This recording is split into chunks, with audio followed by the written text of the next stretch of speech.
അതുപോലെ എടുക്കും.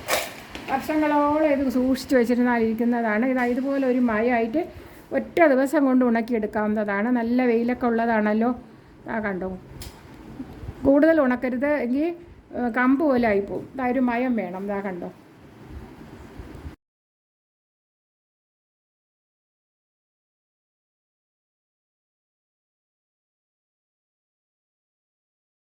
Hi friends, എല്ലാവർക്കും നമസ്കാരം. ഇന്ന് ഞാൻ പച്ചമാങ്ങ കൊണ്ട് വർഷങ്ങളോളം ഇരിക്കുന്ന ഒരു അടമാങ്ങ റെസിപ്പിയാണ് ഞാൻ കാണിക്കുന്നത്. പച്ചമാങ്ങയാണ് എടുത്തിരിക്കുന്നത്, വിളഞ്ഞ മാങ്ങയാണ്. ഇതുപോലെ അരിയുക, തൊലിയൊന്നും ചെത്തേണ്ട കാര്യമില്ല. ഇതുപോലെ ഇത്രയും കനത്തിൽ ഇത്രയും ഇങ്ങനെ അരിഞ്ഞെടുക്കുക. ഇനി ഒരു പാത്രത്തിൽ വെള്ളം തിളപ്പിക്കാൻ വയ്ക്കാം. ചൂട്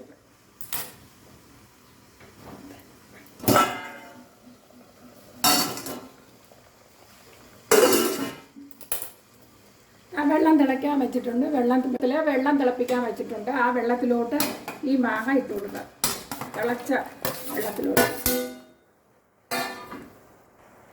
മാങ്ങ മുങ്ങിക്കിടക്കുന്ന വിധത്തിൽ വേണം ഇടേണ്ടത്. എന്നിട്ട് ഇങ്ങനെ ഇളക്കിക്കൊണ്ടിരിക്കുക. അതിൽ എല്ലാം ഒരേ കണക്കിന് ചൂടേൽക്കത്തുള്ളൂ. അത് 3 മിനിറ്റ്, കൃത്യം 3 മിനിറ്റ് കഴിയുമ്പോൾ ഈ മാങ്ങ എടുക്കാവുന്നതാണ്. ഇങ്ങനെ ഇളക്കിക്കൊണ്ടിരിക്കുക. പ്രത്യേകം ശ്രദ്ധിക്കുക, ഒരുപാട് വെന്ത് പോകരുത്. 3 മിനിറ്റ് മാത്രം മതിയാകും.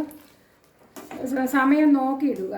സമയം നോക്കിയിട്ട് 3 മിനിറ്റ് കഴിയുമ്പോഴേക്കും എടുക്കുക. അതുവരെ ഇങ്ങനെ 3 മിനിറ്റ് ഇങ്ങനെ ഇളക്കിക്കൊണ്ടിരിക്കുക. കൃത്യം 3 മിനിറ്റ് ആയിട്ടുണ്ട്. അപ്പോൾ നമുക്കിങ്ങനെ എടുക്കാം. അങ്ങനെ ഒരു വെള്ളം മാറ്റിയിട്ട് തോർത്തിയിട്ട് ഇങ്ങനെ എടുക്കാവുന്നതാണ്. ഇതിൽ ഒരു കഷ്ണം മതിയാകും. നമുക്ക് ഊണൊക്കെ കഴിക്കുമ്പോൾ വളരെ രുചിയോടുകൂടി അച്ചാറ്, വേറെ അച്ചാറൊന്നും ആവശ്യമില്ല. ഇതിൻ്റെ ഒരു കഷ്ണം മാത്രം മതിയാകും. തൈരും കൂടി ഉണ്ടെങ്കിൽ നമുക്ക് ഊണ് കഴിക്കാത്തവരും ഊണ് കഴിച്ചു പോകും. അത്രയ്ക്ക് സ്വാദാണ് ഈ അടമാങ്ങ. പച്ചയായിട്ട് ഉണങ്ങിയ കമ്പ് പോലെ ഇരിക്കും. ഇതാണെങ്കിൽ നല്ല മയമായിട്ട് കിട്ടും. അതാണ് ഇങ്ങനെ എടുക്കുന്നത്. ഇനി ആവശ്യത്തിനുള്ള ഉപ്പ് വിതറി കൊടുക്കുക. ഞാൻ എത്ര മാങ്ങാന്ന് പറഞ്ഞില്ല, അത് കാരണം ആവശ്യത്തിന് നിങ്ങളുടെ ഇഷ്ടത്തിനനുസരിച്ചുള്ള ഉപ്പ് ഞാൻ കാണിക്കുന്നതേ ഉള്ളൂ. ഉപ്പ് നോക്കിയിട്ടിടുക. ഇങ്ങനെ ഇടാം. ചൂടോടെ ഇരിക്കുമ്പോൾ തന്നെ ഉപ്പിട്ട് വയ്ക്കാവുന്നതാണ്. ഉപ്പിട്ടതിന് ശേഷം നമുക്കൊന്ന് ചൂട് കാരണം കൈ കൊണ്ട് തൊടാൻ പറ്റത്തില്ല. ഒന്ന് ഇളക്കി കൊടുക്കാം. അങ്ങനെ ഇളക്കി കൊടുക്കാം. ഇപ്പം നല്ല വെയിലാണല്ലോ. വെയിലത്ത് ഇതുപോലെ ഒരു ദിവസം നല്ല വെയിലാണെങ്കിൽ ഒരു ദിവസം വെയിൽ കൊണ്ടാൽ മതിയാകും. വെയിൽ കുറവുള്ളവർക്കാണെങ്കിൽ 2 ദിവസം, കൃത്യം 2 ദിവസം കൊണ്ട് ഒരു പായിലോ ഒരു തുണിയിലോ, ഒരു പഴയ ലുങ്കിയോ പഴയ കോട്ടൺ തുണിയിൽ വിരിച്ചിങ്ങനെ ഇട്ടിരുന്നാൽ മതി. നല്ല ഉണങ്ങി കിട്ടും. ഒറ്റ ദിവസം വേറെ നല്ല വെയിലാണെങ്കിൽ.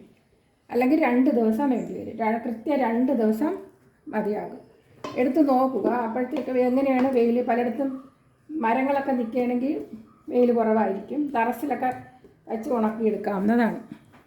വെയിലത്തിട്ട് വയ്ക്കാം. കണ്ടോ, ടെറസിൽ വെയിലത്തിട്ട് ഒരു ദിവസം കൊണ്ട് പെട്ടെന്ന് ഉണങ്ങി കിട്ടുന്നതാണ്. ടെറസാണ്.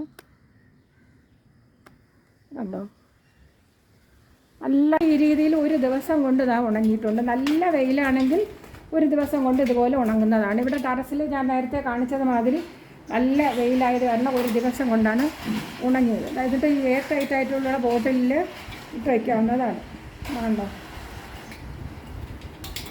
കണ്ടോ, ഇങ്ങനെ ബോട്ടിലിട്ട് വച്ചിരുന്നാൽ നമുക്ക് ഇതിൻ്റെ 2 കഷ്ണം മതിയാകും നമുക്ക് ഊണ് കഴിക്കാൻ. കണ്ടോ, പിന്നെ ഇത് കൂടുതൽ ഉണക്കരുത്, എങ്കിൽ കമ്പ് പോലെ ആയിപ്പോൾ.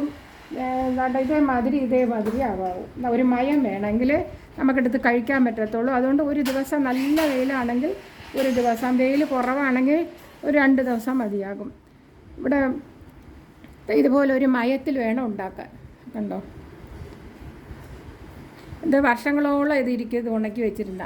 ഇനി അടുത്തൊരു വീഡിയോയുമായി കാണാം. ഇതിൽ മുളക് പൊടിയൊക്കെ ഇടുന്നുണ്ടെങ്കിൽ ഉപയോഗിക്കാൻ സമയത്ത് കുറച്ച് മുളക് പൊടി ഇട്ട്, എണ്ണയൊന്നും ചേർക്കണ്ട, കുറച്ച് മുളക് പൊടിയും കായപ്പൊടിയും ഒന്ന് ചൂടാക്കി, എണ്ണ ഇല്ലാതെ ഇത് കൂടെ ഇട്ട് ഒന്ന് തണുത്തതിന് ശേഷം ആ മുളക് പൊടിയും കായപ്പൊടിയും ഒന്ന് ചെറുതായിട്ടൊന്ന് ചൂടാക്കി ഇതിലിട്ട് ആവശ്യത്തിനനുസരിച്ച് എടുക്കാവുന്നതാണ്.